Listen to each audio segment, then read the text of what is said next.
So hello friends, today we are discuss about electric potential and potential difference. Video शुरू करने से पहले आप हमारे चैनल को सब्सक्राइब करिए, उसे ज़्यादा से ज़्यादा शेयर करिए और लाइक ज़रूर करिएगा। आज हम इलेक्ट्रिक पोटेंशियल पढ़ेंगे, क्या उसकी ज़रूरत है इलेक्ट्रिसिटी में और क्यों कैसे ये रोल प्ले करता है इलेक्ट्रिसिटी में, ये सब हम आज पढ़ेंगे। आज हम डिस्कस करेंगे इलेक्ट्रिक पोटेंशियल, पोटेंशियल डिफरेंस और हमेशा की तरह एक बोर्ड पॉइंट ऑफ व्यू से इम्पोर्टेंट रखने वाला क्वेश्चन और साथ ही साथ एक फैक्ट और एक नोट। तो मैं आधा समय आपका ना लेते हुए शुरू करता हूँ आज का topic electric potential. Electric potential की एक बेसिक सी डिफिनीशन है, electric potential is the amount of work done to bring 1 coulomb of charge from infinity to the point.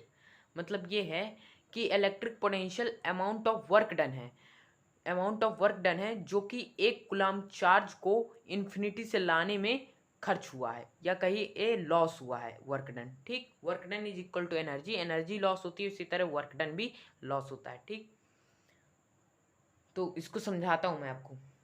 जैसे मान लीजिए ये एक पॉजिटिव चार्ज है। ओके,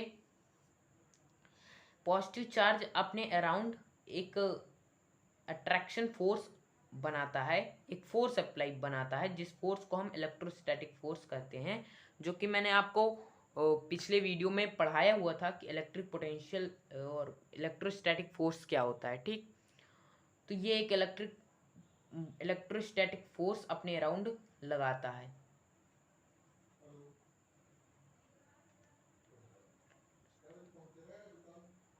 ठीक, ये अपने अराउंड एक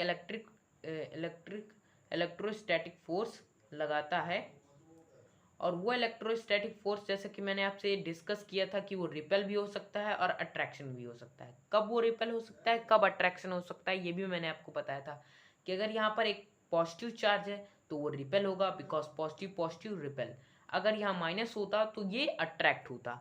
अब देखिए यहाँ पर इसका यूज़ क्या है इसको समझने का।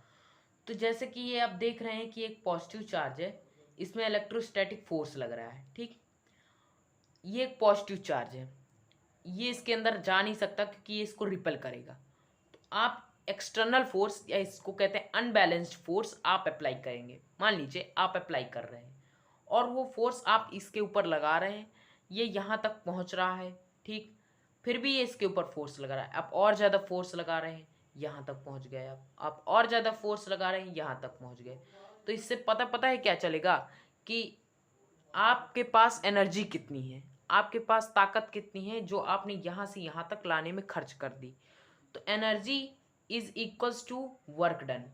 तो हम जो एनर्जी यहाँ पे लॉस करते हैं वो एनर्जी तो होती है, पर उसको हम वर्क डन के फॉर्म में यहाँ पर पढ़ते हैं और लिखते समझते हैं। ठीक, अच्छा, ये फोर्स हम तो यहाँ पे अप्लाई नहीं करते, तो करता कौन है?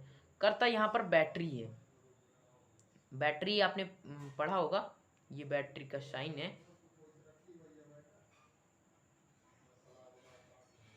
तो बैटरी ये काम करता है इसको यहाँ से यहाँ तक लाने का। ये सिर्फ समझने के लिए कि बैटरी इसको यहाँ से यहाँ तक लाने का काम करता है। इससे पता क्या चलता है कि बैटरी के पास कितनी एनर्जी है, कितना वो वर्क डन कर सकता है किसी पॉजिटिव चार्ज को एक जगह से दूसरी जगह ले जाने पर। तो ये इसको इस चीज़ को इन्फिनिटी मान के चला जाता है और इसको एक फिक्स माना जाता है। ठीक, तो अभी आप इतना ही समझ लीजिए। अगर आपको नहीं समझ में आया है तो आप कमेंट बॉक्स पे लिखिएगा, तो मैं आपको इसकी एक अलग से वीडियो बनाऊंगा जिसमें मैं 12th क्लास तक के लेवल का मैं इलेक्ट्रिक पोटेंशियल आपको पढ़ाऊंगा कि कैसे इलेक्ट्रिक पोटेंशियल वर्क होता है। ठीक, तो आप अभी के लिए इतना ही समझ रखिए कि ये जो फोर्स अप्लाई होता है ये बैटरी के द्वारा होता है यहाँ तक ले जाने में। तो देखिए बैटरी में जो एनर्जी होती है वो हम इस तरह लिखते हैं 220 वोल्ट, ये इस तरह। ओके, ये 220 वोल्ट इससे रिलेट करता है। आखिरकार ये जो इसमें एनर्जी रहती है वो किस फॉर्म में रहती है? पोटेंशियल के फॉर्म में रहती है। ठीक, मतलब स्टैटिक रहती है, तो उस पोटेंशियल एनर्जी रहती है और जब इसमें फोर्स लगाएगा तो काइनेटिक एनर्जी में चेंज होगा। तो हमें पता चलेगा कि आखिरकार, क्योंकि kinetic energy is equals to potential energy. अब रखे रखे तो हमें कभी नहीं पता चलेगा किसकी पोटेंशियल एनर्जी कितनी है।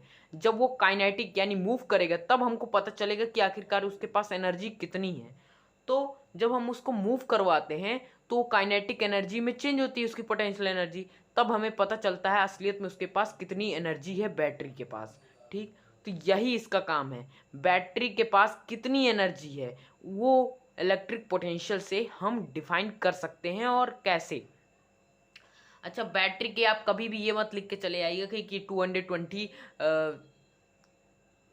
जूल ये एनर्जी है। इसको 220 वोल्ट इसकी होती है, वो मैं भी आपको बताता हूँ क्या होता है। ठीक, देखिए सिंबल जो होता है वो कुछ भी नहीं होता इसका, वैसे होता है लेकिन अभी आपके लिए कुछ भी नहीं होता। एसआई यूनिट जो होती है इसकी ये वोल्ट होती है, इसकी एसआई यूनिट वोल्ट होती है। अच्छा, इसका एक फॉर्मूला भी होता है, वो जरा देख लीजिए। वो फॉर्मूला होता है V इज इक्वल्स टू, इसको V से रिप्रेजेंट कर देते हैं, चलिए, W अपॉन Q। ठीक, V is equal to W upon Q। ये W क्या है? ये W है चार्ज, ओ सॉरी एनर्जी, ये एनर्जी है। और ये Q क्या है? ये चार्ज है। तो यहाँ पर आपने देखा होगा कि हम लोग लाते क्या है? चार्ज लाते हैं ना, तो उस वर्क डन से उस चार्ज को डिवाइड कर देते हैं, तो फिर हमें जो वो आंसर मिलता है वो असलियत में बैटरी में पड़ा होता है एनर्जी के रूप में। ठीक, तो उस work done upon charge is equals to जितना भी आता है वो वोल्ट में होता है, उसकी यूनिट होती है वोल्ट। वोल्टेज नहीं होती, वोल्ट होती। वोल्टेज अभी अलग चीज़ है, वो मैं आपको पढ़ा रहा हूँ। चलिए, तो आपको मैं आशा करता हूँ कि आपको इलेक्ट्रिक पोटेंशियल अच्छे तरीके से समझ में आ चुका होगा। अगर नहीं आया है तो आप कमेंट बॉक्स में ज़रूर लिखिएगा, मैं आपके लिए अलग से वीडियो इलेक्ट्रिक पोटेंशियल की बनाऊँगा। चलिए पोटेंशियल डिफरेंस पढ़ते हैं। तो पोटेंशियल डिफरेंस देखिए क्या होता है। अभी आपने इलेक्ट्रिक पोटेंशियल पढ़ा ना, तो अब पोटेंशियल डिफरेंस कुछ नहीं, दो पॉइंट्स के बीच में जो इलेक्ट्रिक पोटेंशियल होता है उसके जो डिफरेंस होता है उसी को हम पोटेंशियल डिफरेंस कहते हैं। पर इसको कुछ किस तरह डिफाइन करते हैं थोड़ा देख लेते हैं। बेसिक सी डिफिनीशन है जो हम डिस्कस करेंगे, वो ये है कि the amount of work done to bring 1 coulomb of charge from one point to another point या other point is called potential difference और वोल्टेज। इसको कहते हैं वोल्टेज। इसको पोटेंशियल डिफरेंस भी आप कह सकते हैं और वोल्टेज भी कह सकते हैं। कभी कभार इसको पीडी से डिनोट कर दिया जाता है।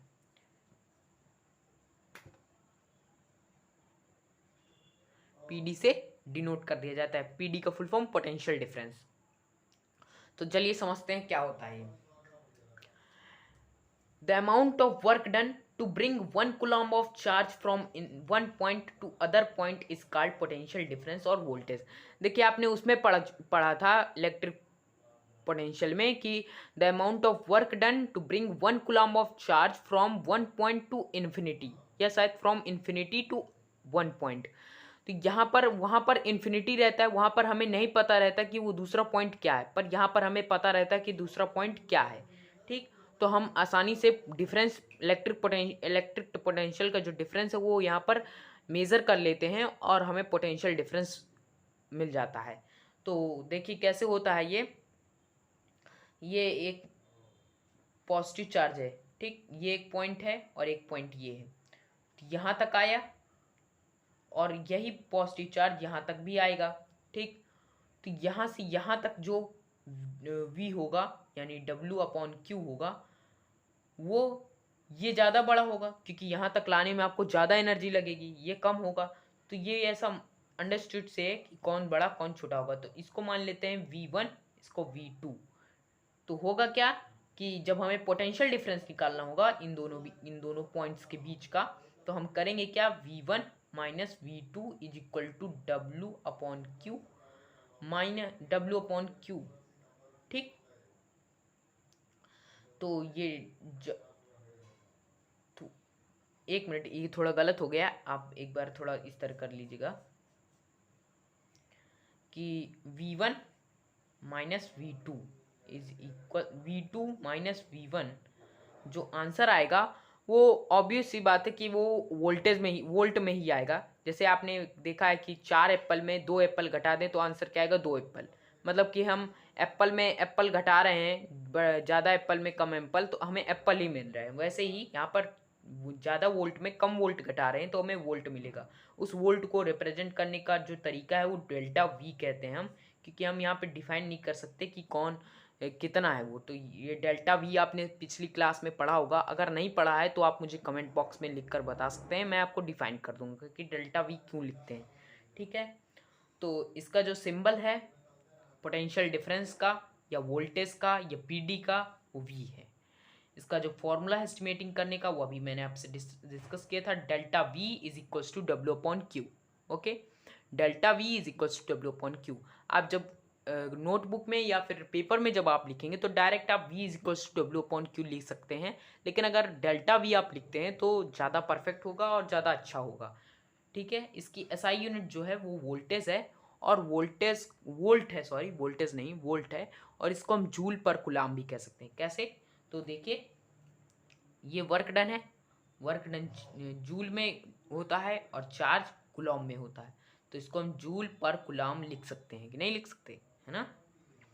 तो आई होप कि आपको पोटेंशियल डिफरेंस और इलेक्ट्रिक पोटेंशियल बहुत अच्छी तरीके से समझ में आ चुका होगा। तो चलिए हम अब एक फैक्ट, एक नोट और एक इम्पॉर्टेंट क्वेश्चन डिस्कस करते हैं इन इन टॉपिक के बेस्ड पर। ओके, तो वो इम्पॉर्टेंट क्वेश्चन ये है कि डिफाइन 1 वोल्ट। कभी बार आपसे क्वेश्चन पूछ लेता है कि डिफाइन 1 वोल्ट, तो कुछ ज़्यादा नहीं, इसमें सीधा आप ये लिख सकते हैं कि 1 वोल्ट देखिए कब आएगा, जब आपका गुलाम वो जो चार्ज होगा वो 1 होगा और आपका जो एनर्जी होगा वो 1 होगा। तो आप इस तरह लिख सकते हैं कि when 1 joule of work is done to move 1 coulomb of charge from 1 point to other point, then the potential difference is 1 volt. Okay, I hope you understand what is 1 volt. 1 volt is the amount of work done, is done to move 1 coulomb of charge from one point to other point, then the potential difference is 1 volt. Okay, एक fact की बात जो है वो हमेशा की तरह जो मैं आपसे डिस्कस करता हूँ ये है फैक्ट इसमें कि जो इसमें एसआई यूनिट है इलेक्ट्रिक पोटेंशियल की, वो वोल्ट है। वो एक इटालियन फिजिस्ट थे या इटालियन साइंटिस्ट थे जिनका नाम था अलेक्जेंड्रो वोल्टा।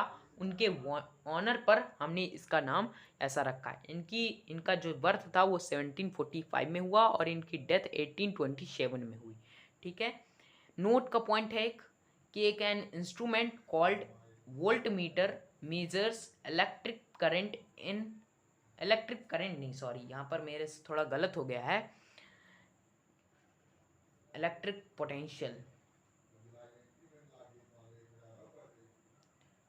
Potential difference. ठीक, इन अ सर्किट मैंने आपको कहा है कि मैं आपको आगे पढ़ा दूंगा, वैसे आप मुझे लगता है समझ में आ चुका होगा कि सर्किट क्या होता है। अच्छा, ये जैसे मैंने एमीटर में आपको पढ़ाया था कि वो ऑलवेज कनेक्टेड इन सीरीज, वैसे ही voltmeter always connected in parallel. अभी क्या होगा ये सब मैं आपको बताऊंगा, एक फिगर है उसका, ये आप देख लीजिए कि कैसे वोल्ट मीटर कनेक्ट होता है। तो आई होप आपको अच्छे तरीके से समझ में आया होगा। अगर आपको मेरा वीडियो बहुत अच्छा लगे तो प्लीज़ सब्सक्राइब करिए, उसको ज़्यादा से ज़्यादा शेयर करिए, ताकि मैं आपके लिए इसी तरह वीडियो बनाता रहूं और मैं खुद में मोटिवेटेड हूं आपके लिए इस तरह के वीडियोस बनाने के लिए। Thank you for watching my video.